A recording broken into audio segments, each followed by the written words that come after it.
Në kuadër të vizitës së tij në Rom, kryeministri shqiptar Edi Rama mori pjesë në mbledhjen e parë të përbashkët mes qeverisë shqiptare dhe asaj italiane, një takim historik që synon forcimin e bashkëpunimit mes dy vendeve. Ceremonia fillestare pritjes u zhvillua në prani të kryeministres Giorgia Meloni dhe antar të dy kabineteve, ku Rama dhe Meloni theksuan marrëdhëniet miqësore dhe nevojën për bashkëpunim të ngushtë në fusha strategjike. Seanca plenare e mbledhjes që zgjati rreth një orë dhe shërbeu si forum për diskutime mbi projekte dypalçe dhe përparësitë e përbashkëta.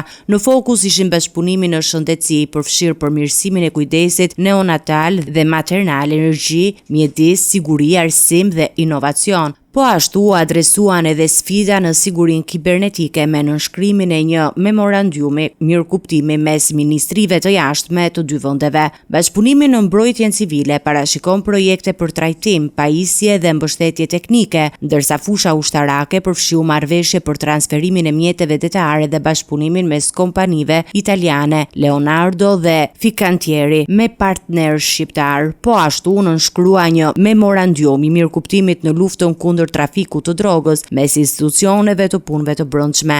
Në total, gjatë takimit u nënshkruan 16 dokumente që mbulojnë fusha të ndryshme të bashkëpunimit, duke forcuar marrëdhëniet bilaterale dhe duke theksuar rëndësinë e koordinimit mes dy qeverive për çështje strategjike për të ardhmen e rajonit dhe integrimin evropian të Shqipërisë.